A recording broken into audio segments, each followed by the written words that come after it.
Muy bien, démosle gracias al Señor, tomen asiento y pidámosle a su Espíritu Santo que nos ayude a entender esta palabra.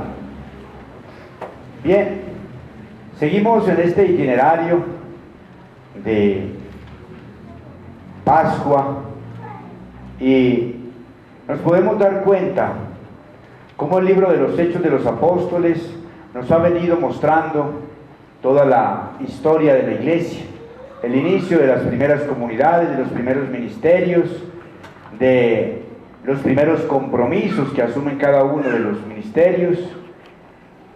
Y también hemos venido escuchando el Evangelio de Juan, que nos ha venido mostrando cómo es de grande ese amor de Dios. Y hoy la liturgia de la palabra la podríamos resumir en 3 puntos. En primer lugar, estamos escuchando que nos dice el Señor en el libro de los Hechos de los Apóstoles que Él es el que verdaderamente ha venido al mundo y se ha dado a nosotros. Y desde allí nos está diciendo en la palabra que si verdaderamente lo amamos, si verdaderamente lo hemos reconocido a Él, pues Él se acerca más a nosotros. Porque recordemos en el domingo de Pascua, hace ya más de un mes, escuchamos esa palabra que nos decía Él: todo esto se lo revela a los que creen. Y hoy nos está como haciendo el examen de si verdaderamente creen en esa palabra. Esa es manifestación de que me aman. Esa es la manifestación de que han creído y es la manifestación de lo que el Padre que me envió a mí lo han acogido. Porque el que me ve a mí, ve a mi Padre. El que me cree a mí, cree en las palabras del Padre, nos dice el Señor. Entonces desde allí es como nosotros debemos asumir ese compromiso. Y la pregunta que nos debemos hacer, mis hermanos, es: ¿verdaderamente yo le he creído a Dios? ¿Creo yo en esa palabra que el Señor me revela, que el Señor me entrega?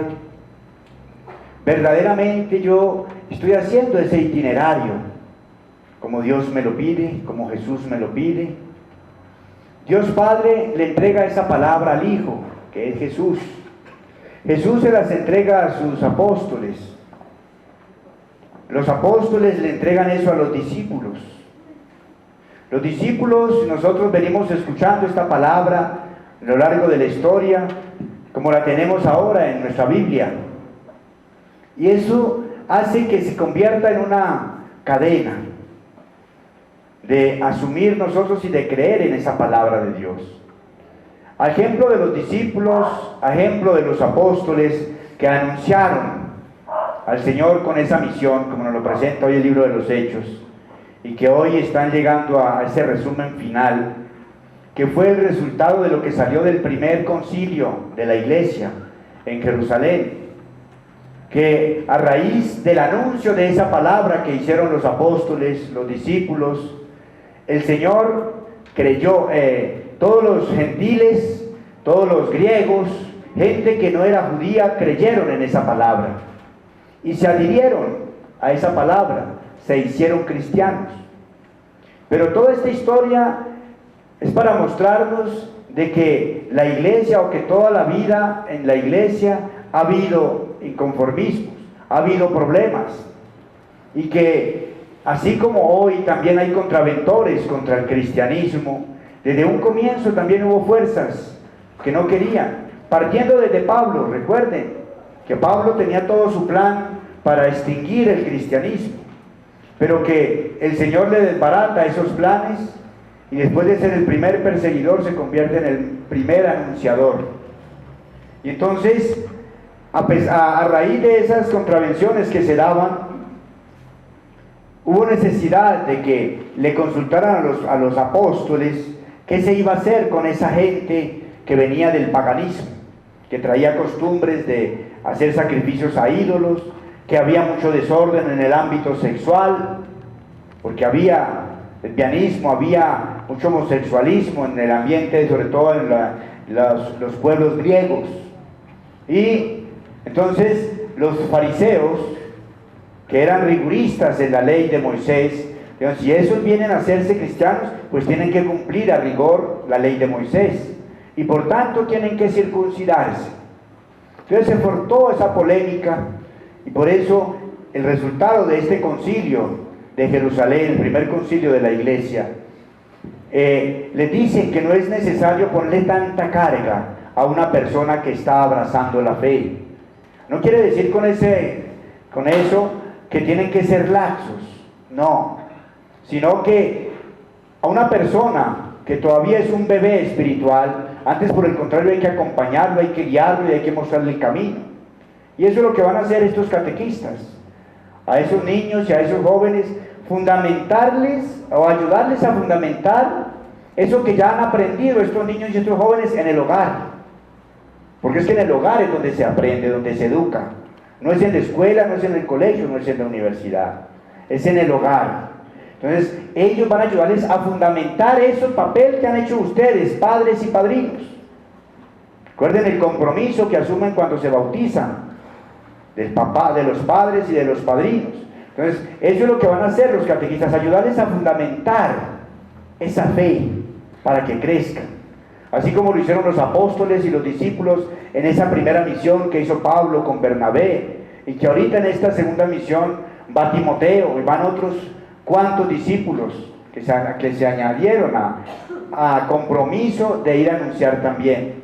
Entonces se van a esa nueva misión a comunicarles lo que salió del concilio, de que no era necesario ponerles tantas cargas, tantas trabas a ellos, sino que asumieran el compromiso de no consumir la carne que le servían a los ídolos y que dejaran esas costumbres, de no comer animales que hubiesen sido ahogados o que hubieran sido no muertos de sangre, y que se dejaran las costumbres de la fornicación y de todas esas costumbres que traían en el ámbito sexual.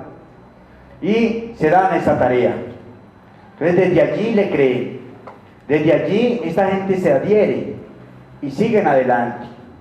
Y esa es la similitud que hacemos nosotros, los ministros consagrados, los laicos comprometidos, los catequistas, los religiosos, todos los que asumen el anuncio de la palabra del Señor. Entonces eso nos debe llevar a nosotros, mis hermanos, a consolidarnos y a consolidar las comunidades. Entonces, en primer lugar, debemos creer en esa palabra que Dios nos da, a través de Jesús, a través de los apóstoles, a través de los profetas, a través de los discípulos. Segundo lugar, Él nos dice que eso no lo podemos hacer sino con la fuerza del Espíritu Santo. Y esa fuerza del Espíritu Santo era lo que movía a los apóstoles, a los discípulos, a anunciar a ese Jesús, a anunciar esa palabra de Dios. Entonces desde allí, mis hermanos, nosotros no estamos huérfanos, nosotros no estamos solos. El Espíritu Santo es el que nos inspira, el Espíritu Santo es el que nos da la sabiduría, el entendimiento, el discernimiento, para saber leer los signos de los tiempos, saber entender esa palabra. Por eso, ustedes siempre me escuchan decir cuando terminamos de leer la palabra, que le demos gracias a Dios por esa palabra que escuchamos, y le pedimos al Espíritu Santo poderla entender, porque es que esa palabra la inspiró el mismo Espíritu Santo, y con ese Espíritu es que nosotros debemos escudriñarla y abordar esa palabra para poderla entender, y Él es el que nos va a dar esa luz. Desde allí, mis hermanos, nosotros no nos podemos angustiar, dice, no tengan miedo, porque no van a estar solos. Por eso, mis hermanos, un cristiano que sienta miedo, eso no es cristiano. El cristiano es el que confía en Dios, el que confía en la fuerza del Espíritu. Dice, no va a ser fácil, van a haber tropiezos, van a haber situaciones difíciles, pero no se acobarden y no les dé miedo, dice el Señor, porque tenemos ese paráclito. Él dice, yo vuelvo al Padre, pero es bueno que yo vaya donde el Padre, porque desde allá el Padre enviará a través de mí ese Espíritu que les hará entender todo con claridad, que les dará esa fuerza, que les ayudará a vencer todo miedo y todo temor para que sigan adelante en el anuncio de esa palabra y que vayamos a todos los rincones del mundo a anunciarla sin miedo, sin temor.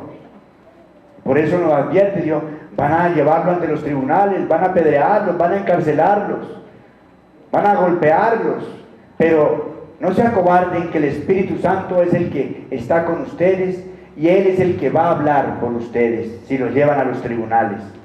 Entonces, nosotros debemos confiar en esa fuerza del Espíritu, mis hermanos, y dejarnos guiar por el Señor. Dejarnos imbuir de esa fuerza para que desde allí nosotros hagamos el testimonio como el Señor quiere que lo hagamos.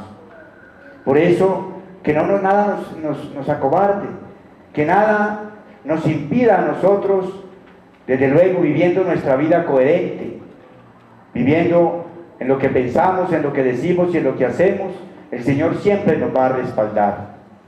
Entonces, creyendo en esa palabra y haciendo conciencia de la fuerza que tenemos del Espíritu Santo en nosotros, es el que nos va a llevar a nosotros a asumir esa misión, a dejarnos guiar de Él. ¿Y cómo nosotros vamos a asumir eso? Pues a través de la invocación del Espíritu para leer la palabra, para orar, para hacer todo lo que hagamos, ir nosotros a asumir ese compromiso y anunciar al Señor. Entonces pidámosle esa gracia, que el Espíritu Santo siga actuando en nuestras vidas, porque así como respaldó a los apóstoles, a los discípulos, también nos respalda Él también hoy a nosotros, porque el Espíritu no es una moda, el Espíritu Santo no es algo pasajero, es algo que permanece desde nuestro bautismo, y ese es lo que nosotros celebramos cada año en la Pascua, esa fuerza del Espíritu que resucita a Jesús, que es la que se mueve en nosotros. Esa fuerza del Espíritu que nos envía el Padre ahorita en Pentecostés es la que nos mueve a nosotros a seguir actuando y a seguir anunciándolo a Él. Pidámosle pues, mis hermanos, esa gracia al Señor, que sea Él el que nos siga iluminando, que nos siga guiando, porque Él es el que nos da esa paz, esa tranquilidad, ese sosiego. Dice que no se agite vuestro corazón, porque el Espíritu Santo es el que nos da esa paz, esa tranquilidad. Y eso es lo que nos mueve a nosotros a pensar con tranquilidad, a pensar sin sobresaltos y a dejarnos guiar de Él para que podamos cumplir esa misión que Él nos da. Por eso, estos catequistas que inician este año, Dios mediante, ahorita el 15 comienzan esa catequesis, porque tocó correrla porque entre 8 días queda el Día de la Madre, entonces que no podemos dejar a las madres solas. Entonces ese es el problema. Pero que el Señor sea el que nos siga animando, que nos siga fortaleciendo, para que en esa paz que solo Él sabe dar, por eso nos lo dice en el Evangelio hoy, la paz os dejo, mi paz os doy. Que en esa paz podamos nosotros pensar objetivamente, con tranquilidad, y proyectarnos a todo lo que el Señor quiera hacer a través de cada uno de nosotros, y que sea Él el que siempre nos ilumine y nos guíe.